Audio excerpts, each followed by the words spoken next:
All right, well, we're in the Fensy Carpy shed. Oh my God, there's the compressor. I'm just sorting out, getting the boats re-blown up. They've lost a bit of air over the winter, and last thing I want is want any carnage with mice getting in them and gnawing away at them to cause any problems. So yeah, just getting the boats blown up, the old Raptor Roonies. This big one here is what I use to do the calcium carbonating, and I need it ready to go in within the next sort of few weeks. So yeah, I'll keep you posted as we're getting through the day. There's a few bits to do as the lakes are frozen.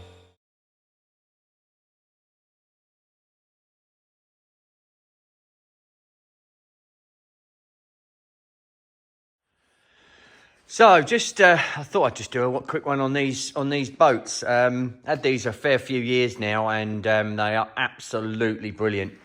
It's this isn't a, I don't get given these things. I paid just what everyone else will pay.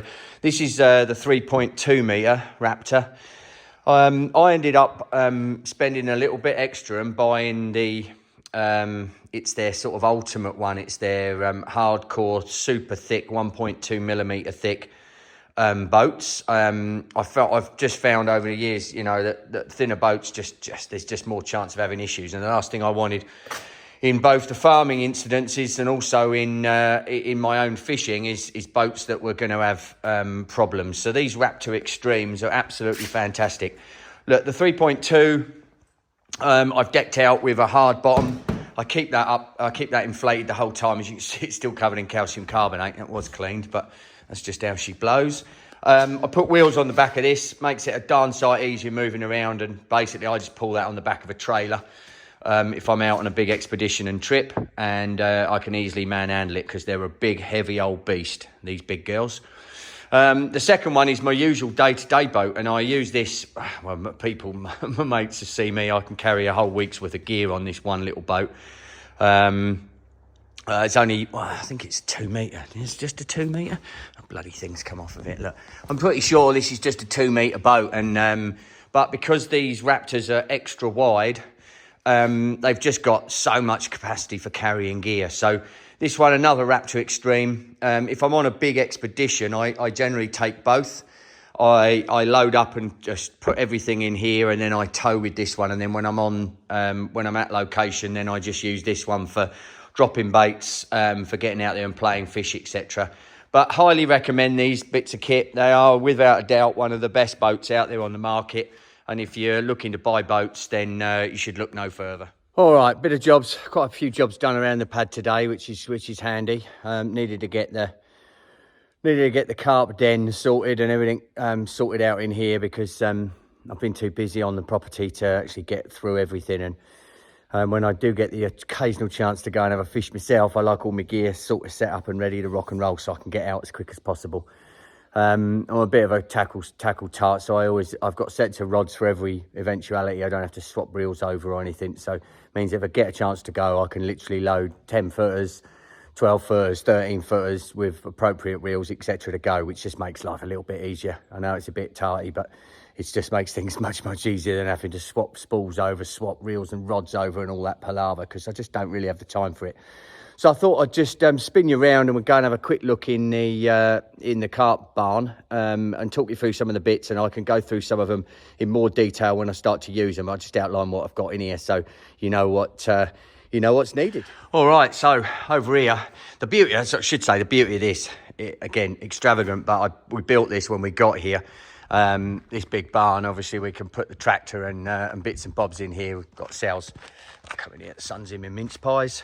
We got sales hay and stuff in there. I've got nets to hang in some bags, but it means again during winter I can just drive straight in here, unload, set bivvies up in here to dry out, and also sort gear out and load vans, etc. before I go if I want to go fishing, which makes life a little bit easier.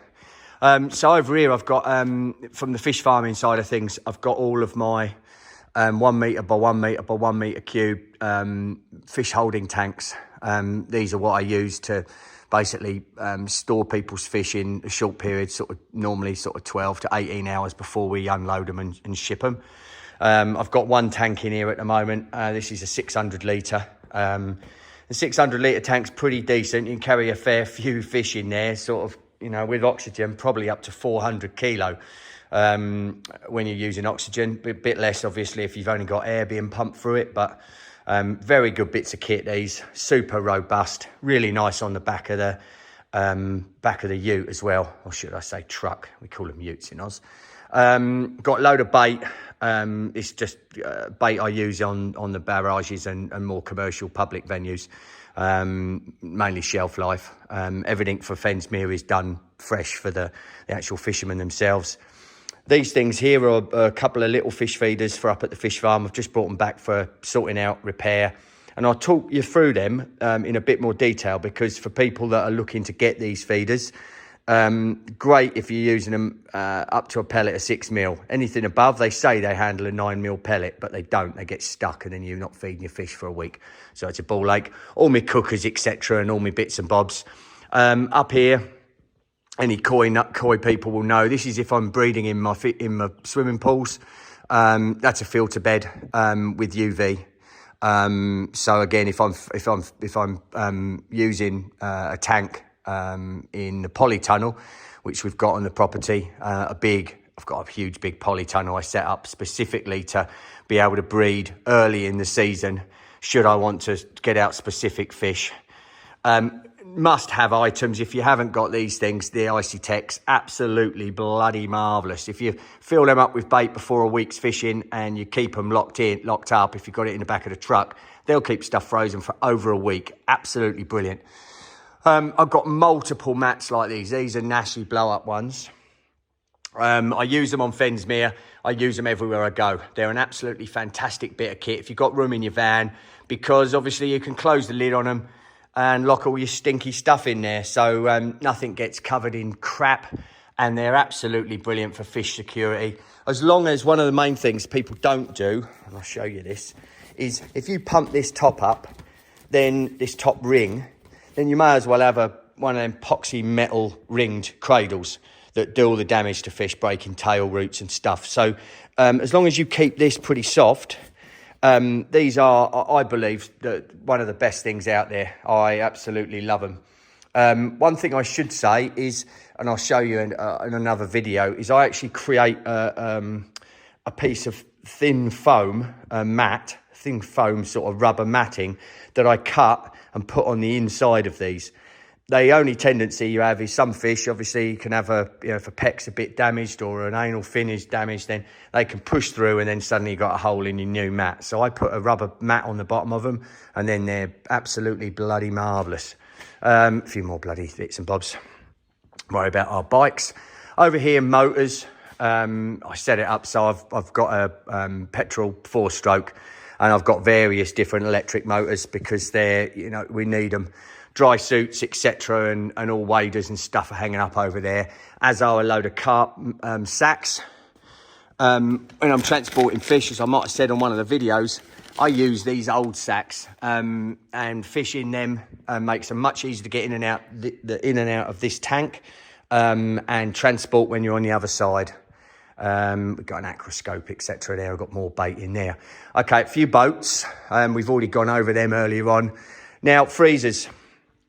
Obviously, freezer baits in Fensmere, so we've got multiple frozen baits in there for not only my fishing, but also for anglers. I do carry a little bit of spare stock, but most of the time it's done exactly fresh for when fishermen arrive. All my hook baits and glugs and bits and bobs up there, and a bit of a work spot. I've got a battery on charge at the moment. I don't really use the lead acids anymore. I've got this old Minn Kota, just use it for around the fish farm really, because I use either LifePo or lithiums. The LifePos I've got, this is a lounge box, 75 amp hour. I found that absolutely brilliant. I've got a 100 amp hour lithium or LifePo as well, and I've got a 100 amp hour lithium. They're out on the farm at the moment, and they're absolutely brilliant. Really super bits of kit. Tiny little feeder there, which I have on for the pinheads, with very small feed, obviously a sounder, etc. We'll go through this later on in the season. got various DO2 sensors. And then I got all my bedding gear there and a few bivvies and cut the bait boats, etc. and bits and bobs that I'll need when me fishing. And then me Rodney trotters. And for when the boys come over, me old dartboard, so we can sit here and have a game of darts and a few beverages. So a little view around the carp den. What we'll do also is we'll go over. I've got a shed over. Let me get these keys. Obviously, you know, one of the things here is we're on a farm, so making sure that your gear's looked after. Not going to get mice infested and eating around. And in here I've got a load of this is my pellet container. So pellets an important one. I'll go through that in a separate video. But this is your pellet container. All right, so inside the pellet container, what have I got in here at the moment? Probably got about 1.5 tons of feed. This was all ordered in specifically just for the winter period. So you don't really want to be keeping your pellet for too long. Obviously, it has a fat content.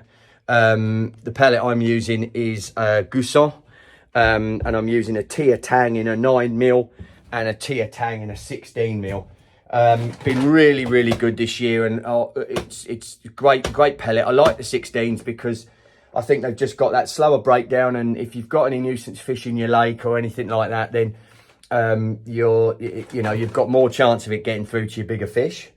I also, especially if you're getting C1s coming through, the 16mm is going to be too much of a mouthful for them. So again, it's going to give you the chance to really specifically target your feeding to the main bigger fish that you're looking for in your farm or on your lake, without wasting so much on nuisance fish. The 9mm, and this is a 40% protein, 11% fat pellet, and then the Tia Tang 9 is a 30, let me have a look, I think it's 38%. I can't even see, I'm blind as a blooming bat like Mr. Magoo. 36% this is, and only a 9% fat. So I'm using a mixture of this now through the winter, feeding at the rates that I said, on one of the videos about winter feeding. And if you get the chance, look at, part 1 got quite a lot of views, but part 2 is actually a lot more detail in there. It was only my incompetence filming that meant that it wasn't done as one video. I've since sort of fannied about with it now and got things a little bit sharper. And as I said, when I get the gimbal, it'll all be singing and all dancing. So have a look at part 2 if you haven't done and you want to know a little bit more about feeding in winter, because there's a lot more detail in there. Anyway, right, I've got to go and put some hay out in the paddocks now because the bloody horses have not got any food. Right, so I just thought I'd clarify something regarding the pellets that we're using here at Fensmere, at the fish farm and on Fensmere itself. Because obviously there are a few different players out there, a few different companies that sell pellet, and I'll just give you the reason why I'm using the Gouessant pellet as opposed to either the Coppins or the Alla Aqua. I started using Coppins and it was a fantastic pellet. The fish growth was superb. I think they're one of the biggest players in the market, and their pellet is without doubt absolutely superb. Growth rates were mega, fish were super healthy, everything was tickety-boo.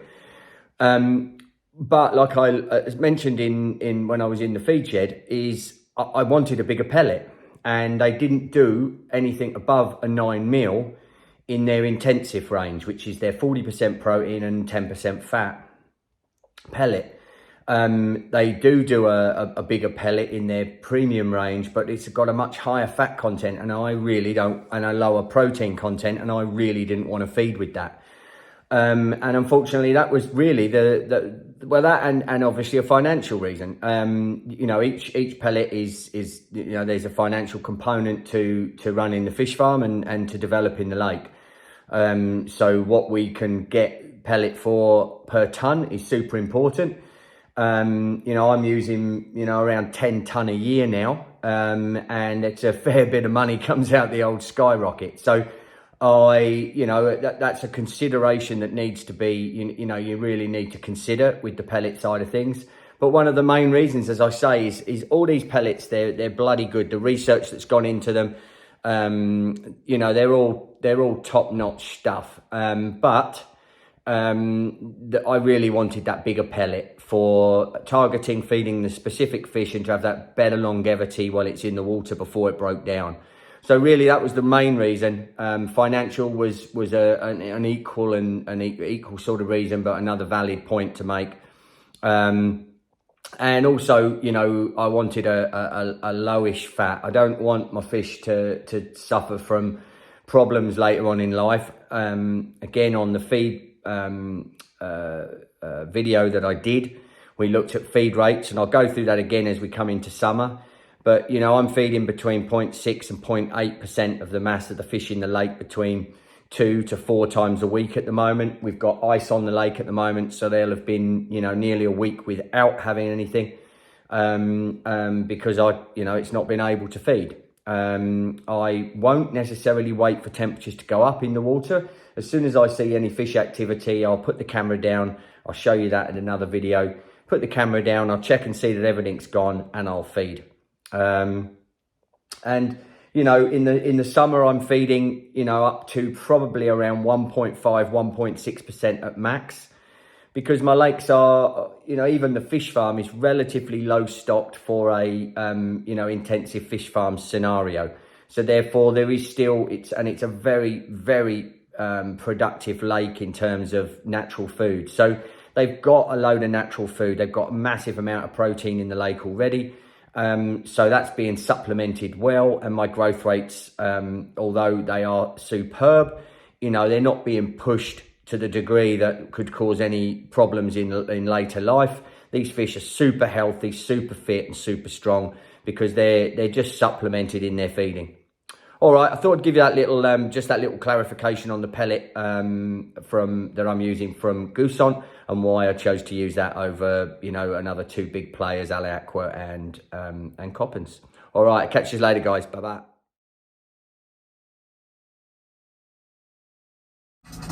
All right, let's load some hay. I don't know how many of you drive tractors. You know, darn sight harder than driving a 360, that's for sure.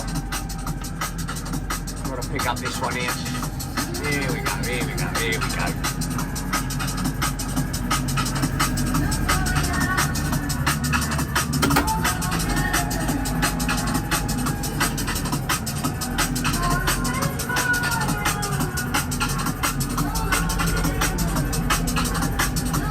Right, I'm gonna get some fuel in her, because she's empty.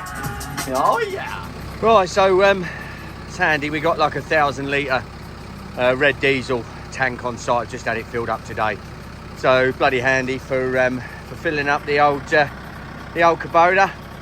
Great bit of kit this, but as I was just alluding to, you drive all sorts of different vehicles, but you can get yourself in a whole lot more trouble in a tractor than you do seem to in a 360, that's for sure.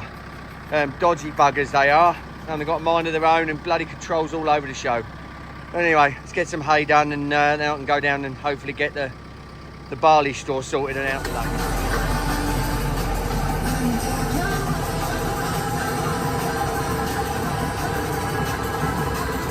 Why is that going so bloody slow then?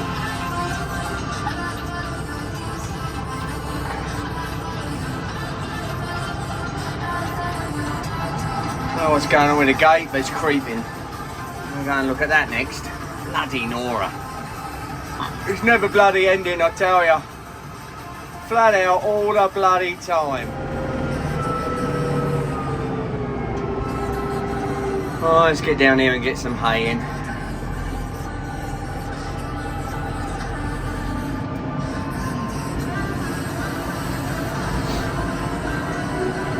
These are all right, actually. They're only little bales, so proper meadow grass apparently, better for the horses.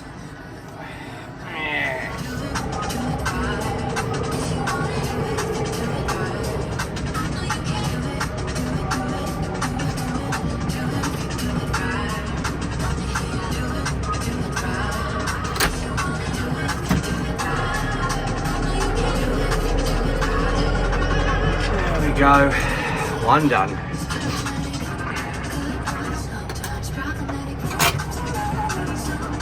I tell you what, these blooming horses, look at the shit they do. It's blooming everywhere. Sally cleans this up all the time. Filthy creatures. Look at that, look. Just gonna pick the last bale of hay up. Look. Bloody chickens. I make them a perfect coop and everything. We look after them like mothers without boobies. And look at that, they're going to lay all their bloody eggs in amongst the hay. Bloody idiots. Job done. Lovely jubbly. Now for grim bastards. Mega. Sitting down the lake. A couple of lovely deer just moving up over there, look. Oh, they're just going out of sight if you can see them. Just, where are they? Just over there. Oh, I can see him scratching his ear hole.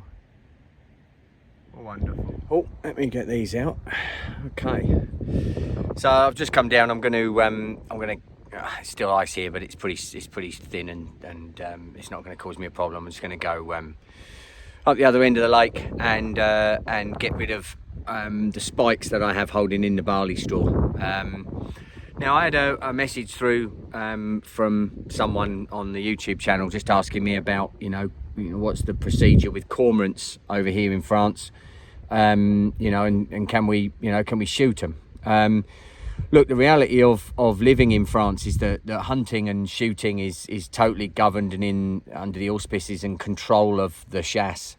The Chasse are a very powerful organisation in France, and they basically control the management of animals across all of France. So you do not have the ability to shoot any animal whatsoever. I'm saying that, sorry, you are. I think mice and rats are the only things that you're allowed to, legally allowed to shoot. Everything else is under the control of the Chasse. Now, I could quite easily get in touch with the Chasse because they're around here all the time and get them to come and control the cormorants. The issue we have here is, as you've seen, my wife is a super keen equestrian and involved really heavily with her horses. She has 6 horses, 2 little Shetland ponies, and 2 donkeys on the property. So. And we've got dogs, we've got chickens, we've got cats. The last thing you want, because let me tell you, if you're not used to French rural living, the Chasse literally rule the roost. So we have a thing called a chasse interdit on our property, which forbids the Chasse from coming on and hunting on our property. We've got about 60 odd acres here on Fensmere and another 20 odd acres up at the fish farm. So, the Chasse, if we allow them to come on, will come on and hunt rabidly across the whole property. And they don't need, it's basically you're giving them carte blanche to do so. They don't need to ask you permission if they're going to come on at the weekend. So, and they hunt all the time. So, it can be a real pain if you've got Chasse hunting on your land. And you've got animals, because obviously they can't really control their dogs. And they tend not to. They try, but they can't. Dogs on a scent and they're gone. And you get bloodhounds and dogs going absolutely mental, which scares the bejeepers out of the horses. Sally's already had an injury on one because it fell and injured itself, one of her Arabs. And we just don't need that hassle. So we've stopped the hunting here, which you have to apply through your local mairie. And we have what's known, as I said, as the chasse interdit on our property here. And so therefore it would be pretty hypocritical of me then to go and get them to come on and start shooting things for me. And I think it would probably get me into a whole world of trouble that I don't really want to get into. So unfortunately, the only way I can manage cormorants and predation on my lakes is through my presence, being there as often as I possibly can. And on this lake I'm not really so bothered. There's nothing in here which I'm precious about that's small. Fensmere is full of absolute monsters. We've got 3 fish potentially coming this year, 2 last year. We've got 3 fish this year, over 70 pounds. And most of the fish are, 30, 40 pound plus, loads of 50s, 60s, etc. So there's no real issue here. It's up at the fish farm that's the problem. So I've got more ropes coming. I'm looking at investing in netting, but it's bloody expensive. And obviously if you've got canopies, tree canopies, etc., then it can cause you issues. So that's another thing we're actioning this summer. We've got a load of tree felling and load of trees being removed up at the fish farm, which will open it up more, means I'm not going to get a load of leaf litter down onto potential nets, which would cause issues. So that's the answer to the chasse issue. You're not allowed to shoot, and like the UK, over here you're actually only legally allowed to have a below 20 dual air rifle, and in France again, another rule is you're not allowed to shoot any animals with air rifles apart from, I would think, rats and mice. You know, it's banned. So you know, there's a lot of restrictions here that in an incredible rural country like this you would think there wouldn't be, but there is. So beware if you're a fishery owner and you're out there taking matters into your own hands. Just be bloody careful, because the chasse really control that with an iron fist, and if you get caught by them, you're going to be in a whole world of hurt. All right guys, I'll catch you later. Bye bye.